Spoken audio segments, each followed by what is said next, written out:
My name is Genius, and welcome to Spelkollektivet. I'm the proud owner and majority shareholder.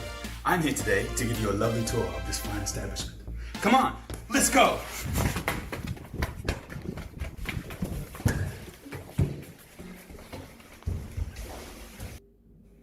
This is the North Wing, one of 3 residential areas here. Let's take a look inside one of the rooms.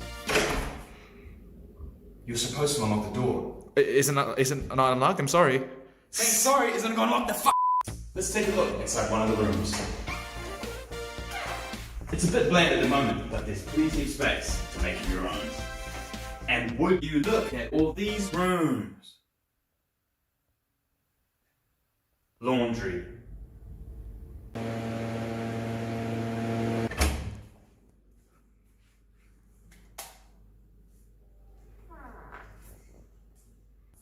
Outside, there's plenty of luscious, spacious grounds, nearby forests, and even a fire pit. Let's take a look.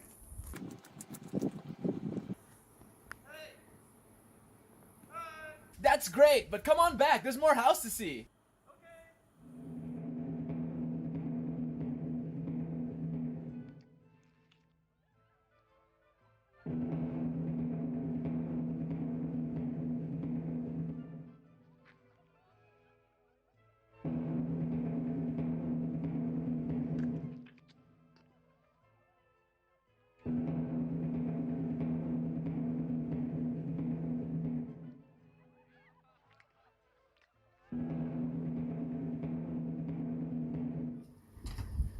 Hey, are you coming? Oh, yeah, sure. Let's go.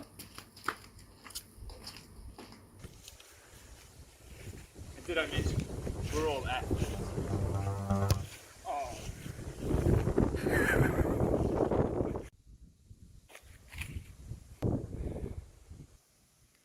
These balls. I forgot about that.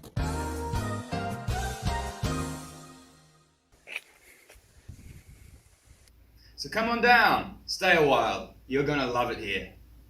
My name is Binkleton, signing out.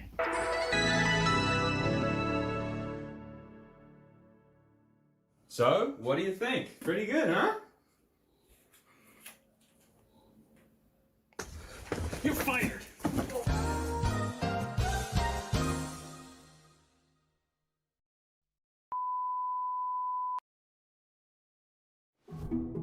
Welcome to Spelkollektivet, a co-working and co-living space for game developers around the world. Our aim is to provide an affordable space to eat, sleep, work, and build connections for those looking for a more social working environment, and the quiet offices for a more distraction-free environment. All areas come equipped with high-speed internet space in your own private bedroom. To help foster a collaborative community, we host a weekly stream, the Spelkollektivet Game Developers Conference, an opportunity to showcase what you've been working on and gain valuable feedback on your projects from developers just like yourself. Even though you might work alone, we're still a big team that always has each other's backs. But let's all remember to take some time to relax, have fun, and enjoy yourself. Spelkollektivet encourages a healthy balance of work and play with a number of dedicated spaces for games, board games, movies, and outside activities to participate with your fellow game devs. Speaking of game devs, let's talk to some.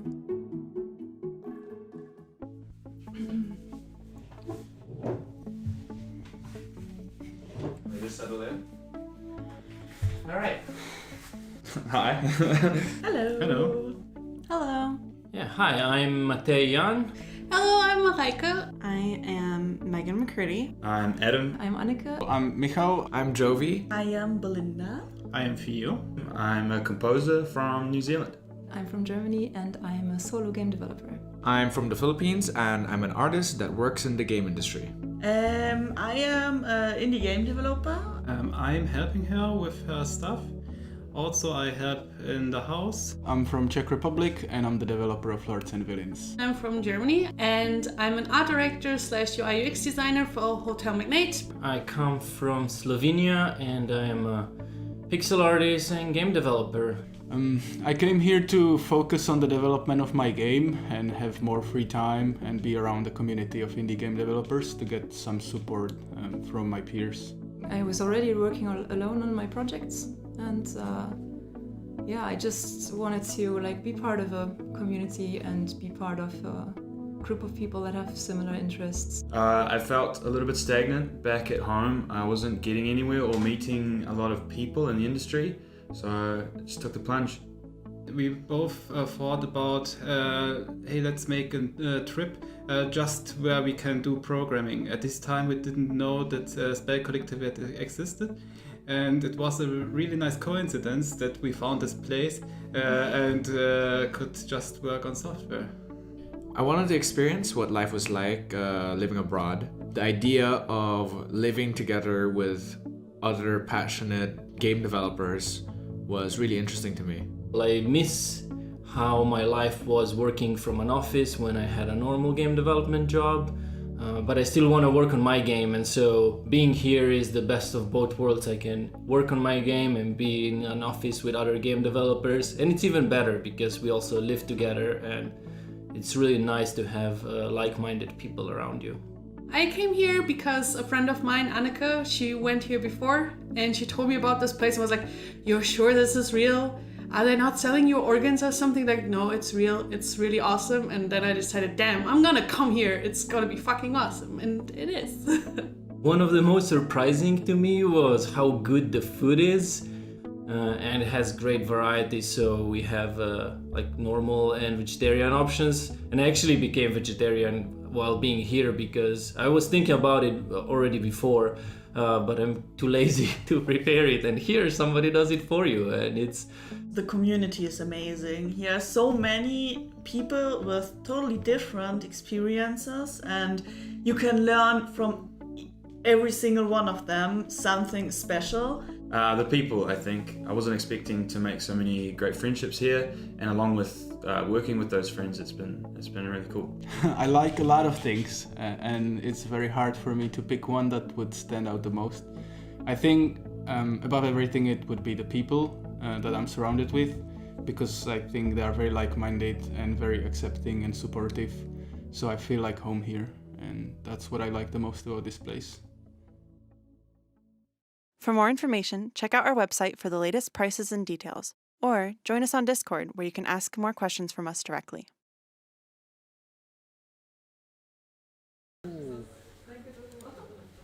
Hey, hey.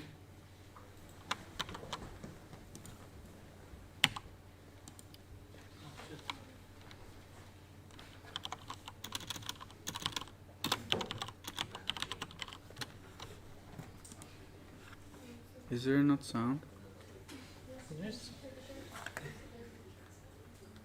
No, sound works 5 seconds or I don't know what's up with this stream.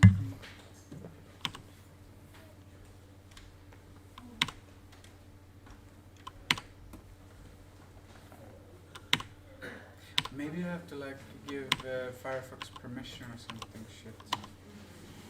I don't know how it works.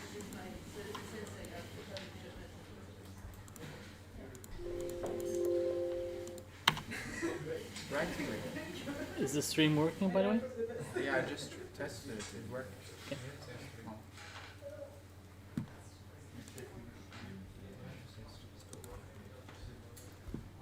Oh. Maybe it's because everything is super slow. Could just be that the website is super slow for some reason. As I said before, it's tried 5 times to get down the slubs installer. So I don't know how well the internet is.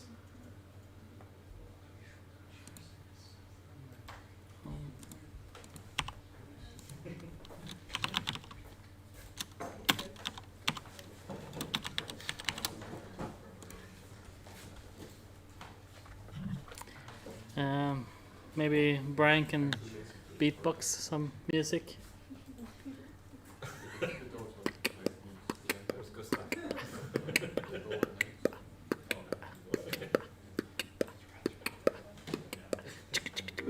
Woo.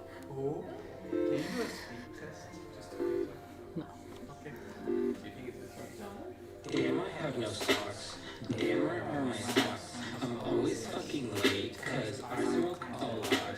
If we Is the stream buffering a lot in general? If you check, I think I have it up in a tab as well in Firefox.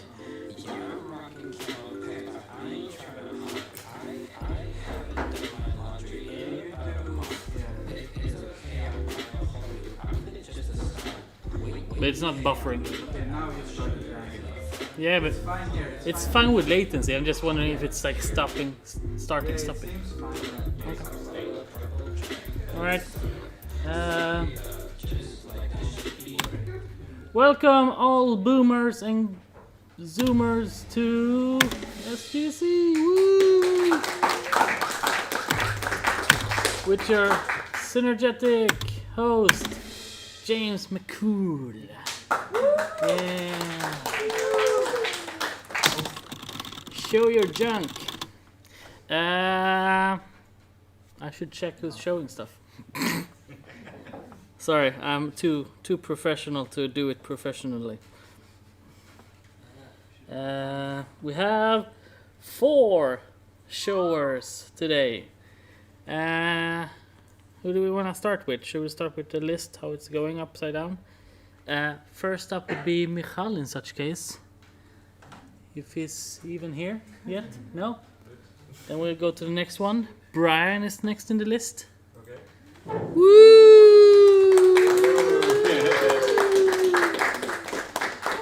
Have we switched over or what are we doing? What am I doing? You can press escape. Oh yeah, I can just do that thing. Hello, I'm Brian Diamond here. I make music, I do voice acting, and this week I will be sharing a couple of music tracks.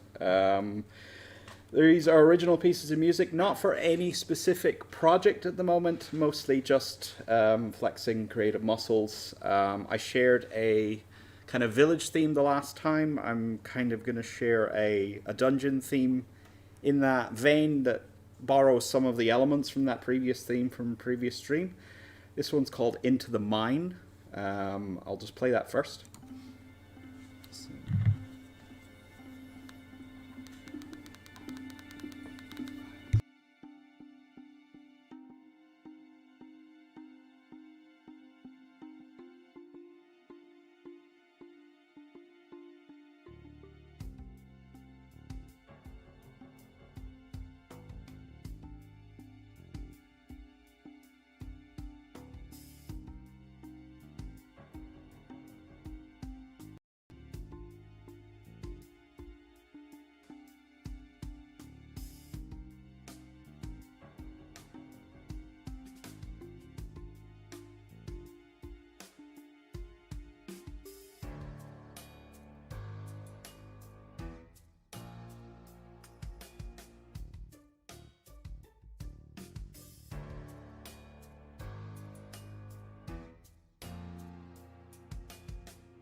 Pretty simple idea, a couple of sections to it.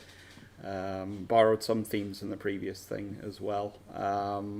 This next thing is called the Grand Duchy. I finished writing it yesterday. It's for harpsichord and accordion. It kind of I think I too much Hamilton in my life probably. The You'll Be Back song probably influenced it. I'll play it now.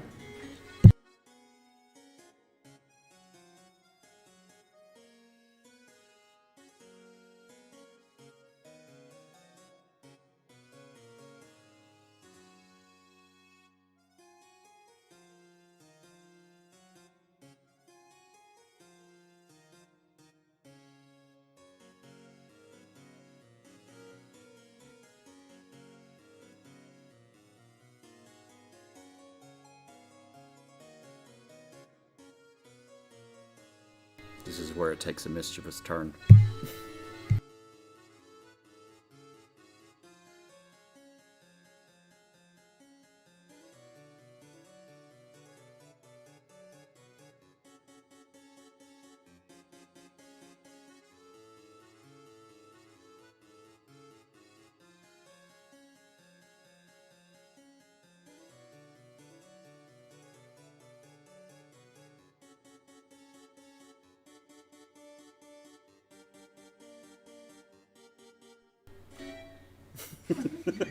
Bit of fright there at the end. How much time do I have left, Matej? Minute 20.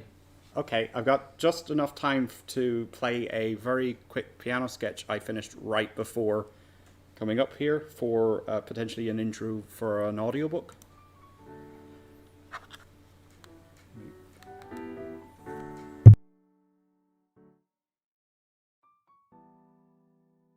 I just generally wanted to convey a positive, upbeat feeling for a children's kind of book with this. So you'd probably speak credits over the top of this and outro credits as well.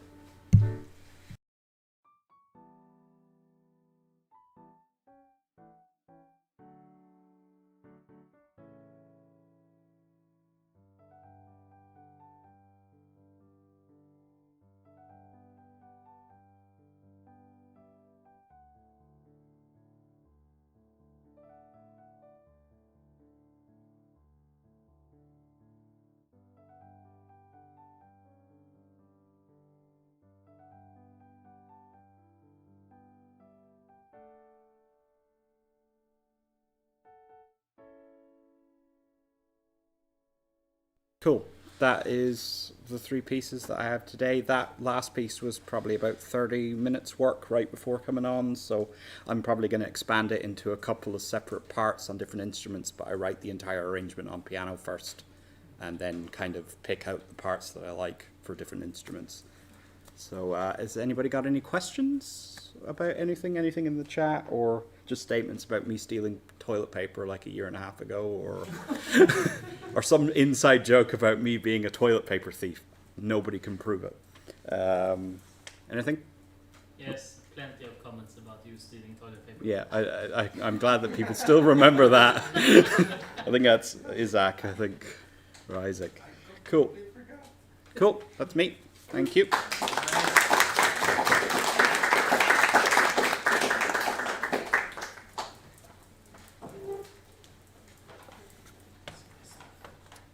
Hello, I am James and Human. Michal, are you ready now? He's here now. Okay. Next up is the Lord or Villain. Villain. That's what I said, sort of. Very villainish villain. Or cat. What? Yeah, cat. Why not dog? Huff huff. I didn't want to spoil anything. So you're only a cat. Spoilers. Okay. Hello everyone. Hello everyone. So many people today. Ooh, exciting. Alright, so hello again.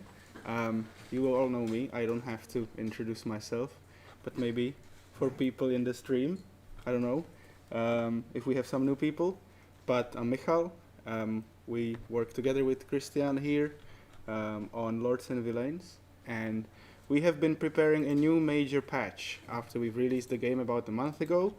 We're going to be doing a major update very, very soon. And because now it's pretty much complete and we're just ironing last bugs and issues, I wanted to do a short presentation and show you the final, absolutely completely final, totally final, this time final build. Named also version 0.12.15. We have a new background save file which shows like all the new features that we have. There is a inn in the background, pumpkins and hunters over here, and Caravan Marketplaces. So right off the bat, and a new art. It's pretty reusable. I just always throw a new content in there. We also have weather effects now, rain here, and so now the biggest addition is these 3 new zones: the Caravan Marketplace, the inn, and the hunting area, which also comes with a hunting profession, and the players will be able to build hunting huts and hideouts and forest feeders and traps The feeders will attract wild animals, which come in the area from like the edges of the map, and they sort of roam around the map. And if they get close enough to the feeder, they will sort of leash on the feeder, and then you can shoot them from a nearby hideout. And they will also hunt each other because they're wild. And I don't see any right now for some reason. Why? There are no animals. There's a dead piggy. Anyway, we have boars and wolves and bears and I forgot someone. Deer. Also a deer is a new addition. And then we also have these Caravan Marketplaces where the players can build storefronts and caravan storages, and if they do that, traveling salesmen will arrive to the settlement every few days, and they will be offering goods that the players need, which they can observe in this new UI, a market price list, where we're now showing the current prices of all the commodities and how the prices changed from the last day, and if the caravans are interested in purchasing them or not, as well as how animals are being traded on the market and for which price. We also have the inn, which makes everything super lively. I really like this new addition because right from the start there's so much going on. As soon as you build the inn, you're getting these visitors coming into the settlement. They spend the few nights at the inn, and then they potentially request to stay. And if they like you because you have a good reputation, which is now also a thing, they will request to stay, and you can decide just like in the previous versions. So those are like the biggest changes, and I also want to show you in those 5 minutes few quality of life improvements that we did based on feedback from people. So now, for example, you can build dirt paths, and you can also build grass fields to get rid of the dirt paths. But if you build stone pavings, they're going to be walking faster on them, so now you have some incentive to build it. We also have a temperature simulation now, so the rooftops now have some meaning other than decoration. They actually keep heat inside of the building. And we also added this. Which ground resources are being offered in the storefront, because players were thinking, why are they standing there when they're not selling anything? Turns out they are actually selling a lot. We've added pumpkins. I'm just going pretty random right now, but we've added pumpkins that you can now plant. All of these neat tooltips that tell you more about animals, probably not.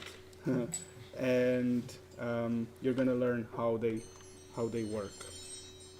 Is that my cue? Yeah. Oh no, that is so fast. Ted the dog. Ted the dog, I wanted to show that, yes. Though I'm gonna say one last thing before I go to that. We got a lot of feedback on how small the fonts are, so I went over almost every UI and made everything bigger. So I hope that's gonna be improved now. And now I'm gonna try to cheat to get some animals. No, this. Okay. No. No. No. Ah, 2 cats. Woo! Maybe we can also get dogs. Dogs! Yay! So now villagers randomly arrive with pets, and they will just follow them around, and you can click on them and pet them. Yes. Woo! And there's also the cat.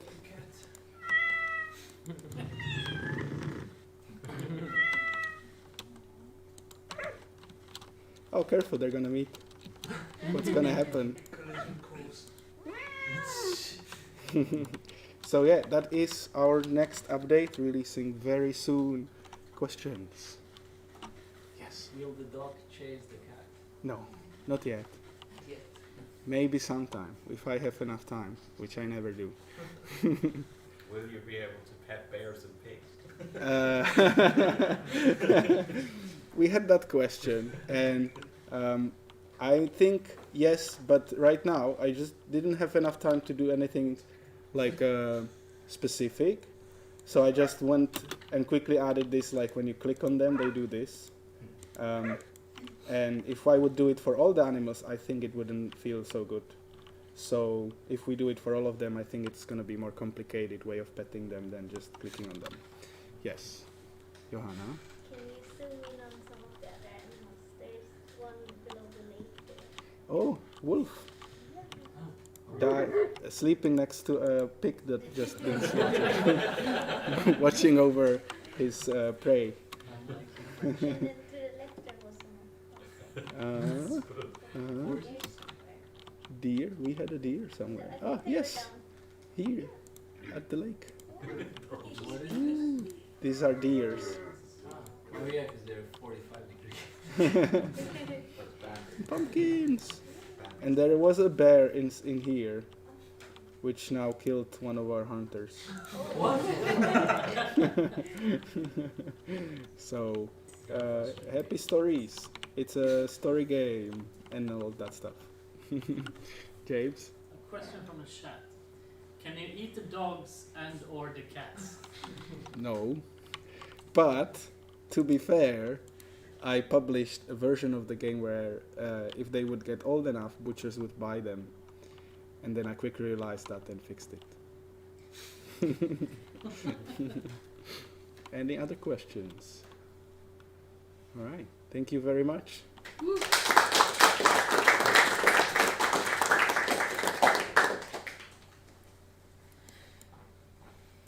Oh, and I forgot to brag about the game a little bit. We have over 16,000 players right now.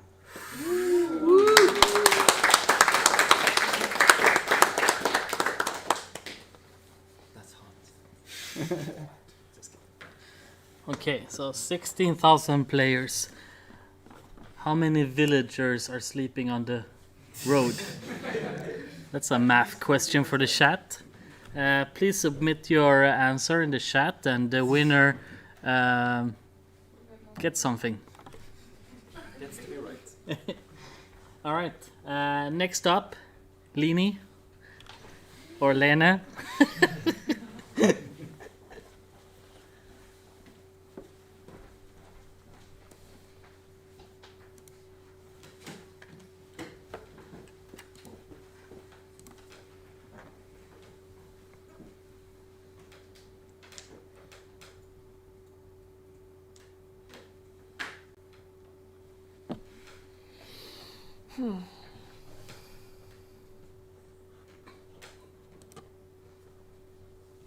Okay.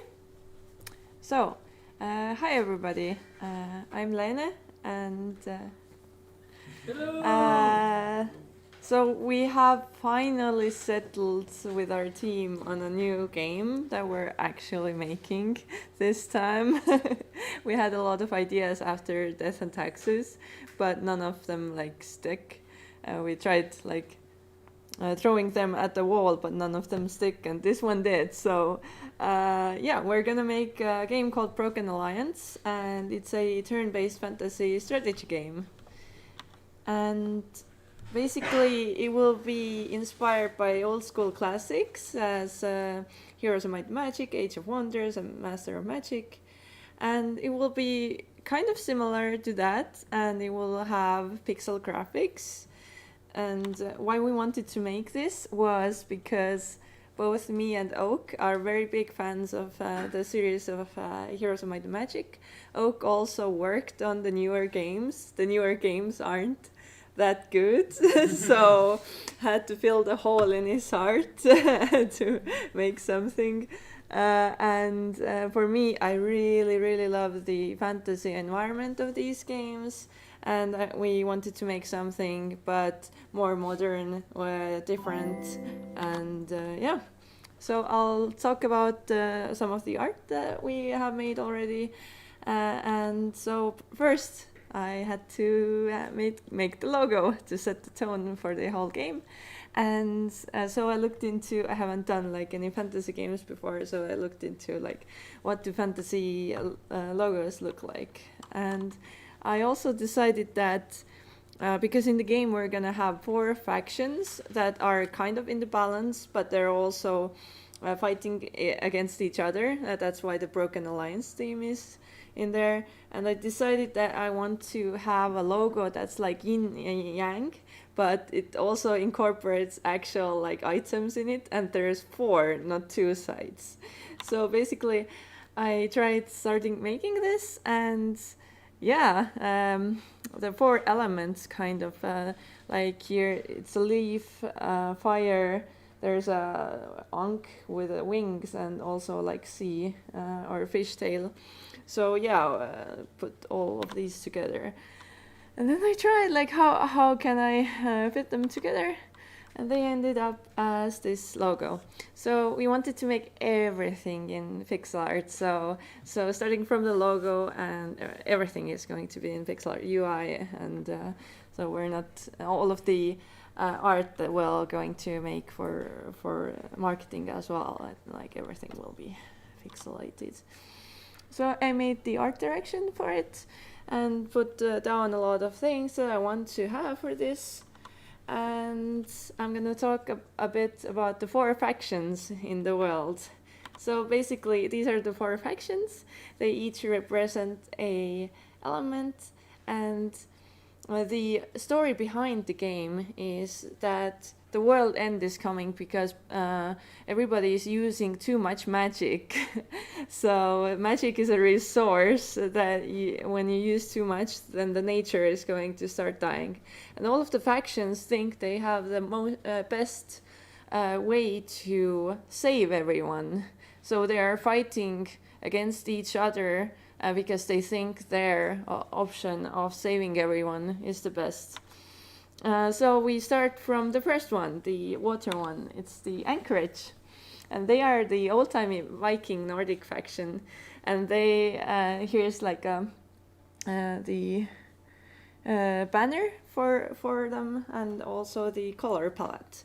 And they think that the great idea would be to abandon magic, to go to the great old times when they were young. And so they are very cozy, kind of into, all of them are into like mythology. So we will have like different characters, water-based characters, and humans for this faction as well.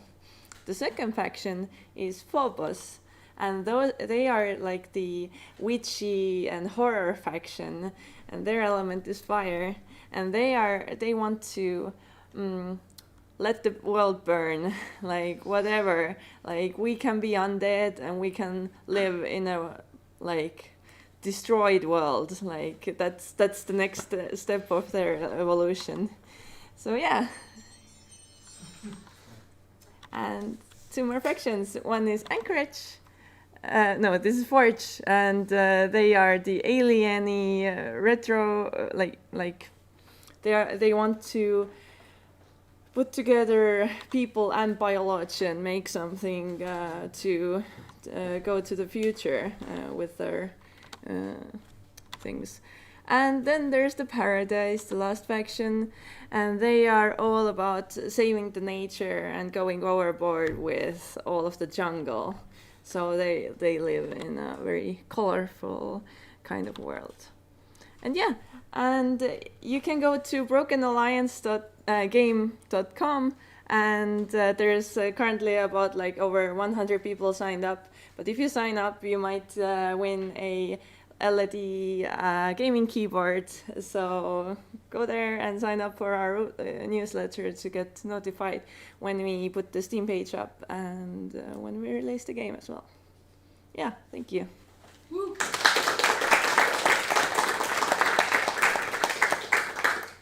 Questions? Yeah.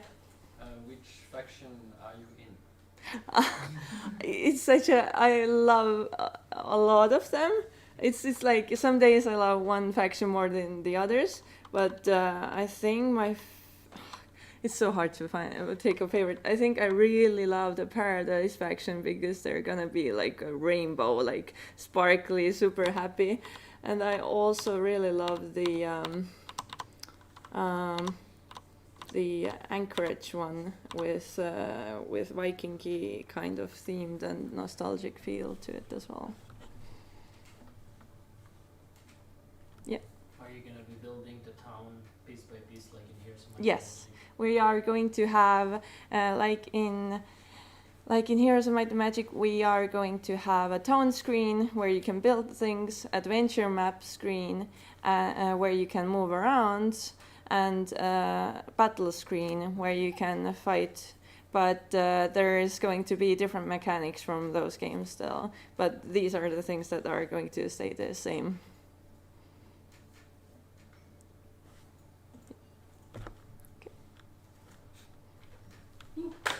Thank you.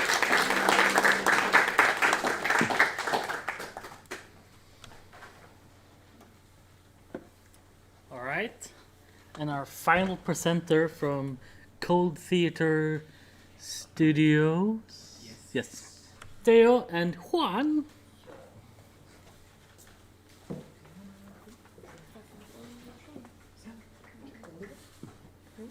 And Isa. I have downloaded.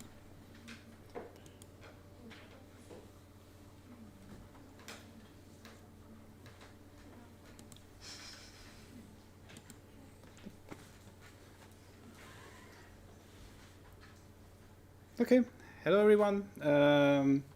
Like James has told, I'm Theo. There's Isa, and Juan is here hiding behind the cam. And with Laura, we are the Cold Theater Studios. We are working on the name and progress is still Idle Paranormal Inc. It's a narrative-focused horror idle clicker in which you are the supplier of goods to supernatural investigators. And what do we present today? Our new roadmap and the current state of the game. So what does the new roadmap look like? As we have right now said that we will divide it in 3 different milestones.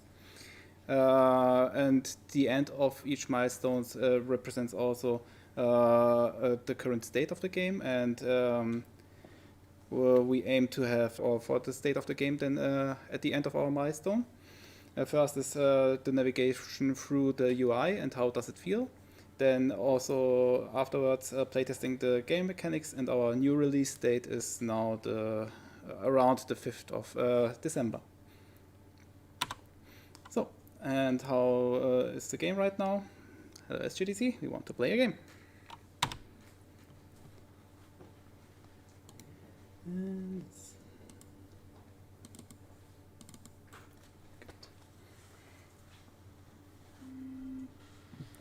So yeah, in the game you can choose between 3 professions later.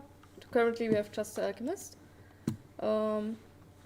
With this you have a lot of recipes you can unlock, but that's not a focus today because I showed this already. When unlocking them you can put them on the crafting table somewhere.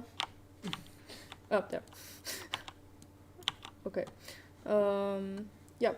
If there is one on the crafting table, you can accept quests from our storybook.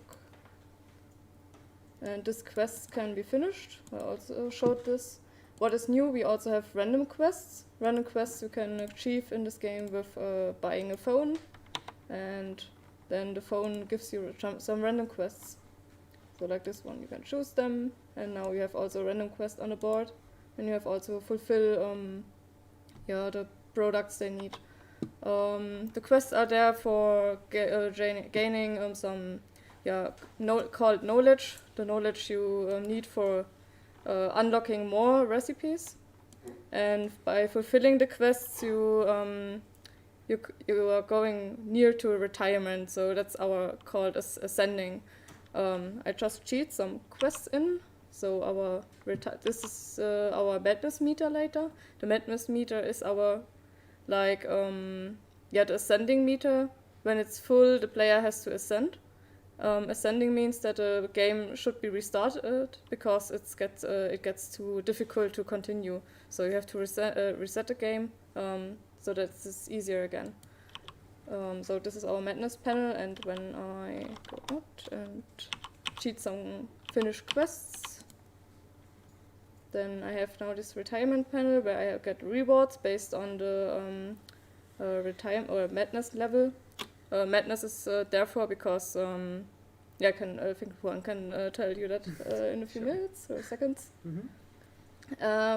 Basically, if you want to retire, you can retire, and then you're getting also the rewards, and the game starts from the beginning. So with a empty crafting board, but the recipes are still unlocked, so you don't have to unlock them again, and you can just continue playing with them here.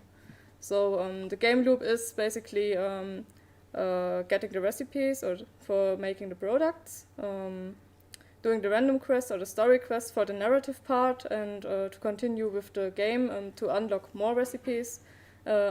Unless you have to retire, then you can start again.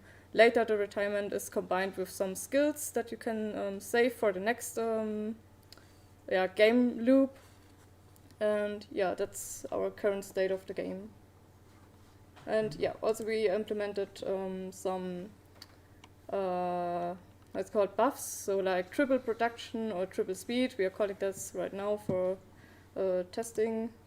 And if I speed it up, so the production would be faster. So what? Okay, how much time left do we have, Mate? Well, you're multiple people, so go for it. Okay, fair enough. Right. I won't drag it out too long. So basically, as the writer for the game, it is my job and pleasure to kind of find a way to marry the technical aspects of an idle clicker game with a compelling narrative and an interesting story, and make it so that it doesn't feel jarring, but that they actually go well together, and it feels like it makes sense, and it's a natural union of those two things, right? So that is a good example of this is if we look at the whole ascension concept or mechanic and try to put a narrative spin on it. So the idea we arrived at is that we have this insanity meter basically, and how the way it works is that as you complete quests, you inevitably come into contact with things that normal people or sane people shouldn't really. They weren't meant to know or to see or to experience. So of course your sanity will be tested, stretched, and eventually it might burst at the seams. So ascending is a mechanic that is present in pretty much every idle game, and what it does is basically is kind of, it doesn't really force you to, but it heavily incentivizes you doing a bit of like a soft reset. So most things are reset. You get to keep some stuff that you've earned through your first playthrough, and then you kind of go at it again. The first bit of the game speeds up because, again, you've retained some of those bonuses that you earned before, and then the idea is that you get a little further than you were able to the previous run. So the way we solved that issue narratively is I figured, since you complete missions and we keep track of how many missions you complete, every mission you complete drives you a little bit more insane, and eventually it's suggested that you are too insane to carry on with your job, and that you should perhaps consider retiring and letting a successor take over the business, basically. We don't force you to, it'll just become a bit of a slog, so you will be rewarded for retiring. And we do also, however, reward you if you try to push it a little bit. So instead of immediately retiring at 7 quests like we see here, for instance, if you try to complete 2 or 3 more before retiring, 2 or 3 over the limit or over the maximum, the soft cap, then we will give you a little extra for your trouble. But that was basically the idea behind how do we make Ascension work within the picture or the story of the game without it feeling jarring or just way too technical, and just like a clear game gimmick as opposed to, oh, okay, this makes sense within the context of the game. I hope we succeeded in that. But yeah, it's a fun exercise to try and from a writer's perspective, trying to get a balance or to strike harmony between these, a very technical aspect of video games and also the artistic kind of more abstract parts of the whole development process. So I'm very happy that that's what I get to do. Do we want to say anything else? Nope. Okay. Any questions? No, so good at it. Oh, never mind. Yeah. Are there any particular risks to pushing past the soft cap consequences? Anything that can be said? Not yet. The obvious thing is just that gameplay will slow down because your goals will be harder to achieve with your current level. So again, that's the incentive to kind of reset. We are planning, or we did think about planning, to add a bunch of fun stuff related to insanity. So I don't know, the screen might turn black for a couple of seconds and you might freak out, and then no, it's just a thing that the game does, and then it goes back again. Or I don't know, elements of the UI might move around, stuff in the background might change, and then it go back to normal. I don't know, some silly things like this, because after all, this is supposed to be a horror game. So we might play around and try to see what we can achieve with that kind of stuff. But I don't think we will impose, at least we don't have any plans currently to impose actual hard or heavy malices to the player. But who knows? Maybe at some point. Any other questions? Yes. How about insects crawling out of the table and stealing buttons or other parts of the Yeah, exactly. That's what I mean. Like, kind of like a meta sort of. That kind of. Not really a malice to the game, numerically or mechanically, just like a bit of a. You are clearly insane, and you can see the representation of this insanity in hallucinations or some kind of altered state of perception. So that's kind of the route we were thinking of going, maybe at some point. Yeah. Immersion. Yeah, exactly. Ghosts flying through the screen. For instance. Put the phone on vibrate. Yeah. I was thinking more on that. That's what I meant. Like, that's what I said. The screen turning off and then back on. Yeah, kind of like. Or another thing that we came up with is maybe like sending you notifications. Obviously, you can turn this off if it becomes annoying. But like just get in random texts with creepy like actual creepy phrases or whatever. That might be fun as well to try. I obviously understand that some people might want absolutely nothing to do with that. Obviously, but for those who wanna, that might be something silly to implement as well. Yes. Is this just an ARG in an idle game format? Well, no, but as close as we can get, like from my perspective, these kinds of things like the notifications or the playing with your actual device, I think can be a lot of fun. Yeah, if you're into that. Will it magically download itself onto my phone? If only we could do that. Anything else? Anyone else? Any questions, comments, insults? No? Just a note, again, next week, from the weekend on, we are doing the playtesting, and we will also make forms for surveys and for signing up so that you can play and test the game. And your feedback would help us also to improve the UI stuff and all that things. So it would be nice if you are interested in it. Mm-hmm. Yep. All right. Yeah. Thank you. Thank you. Should I? Yes. Yes, please let me go. There we go.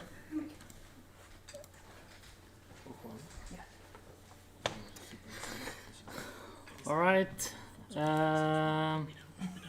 Thank you everyone for joining at home, and thank you everyone for joining here. Have a pleasant life. You too. In general.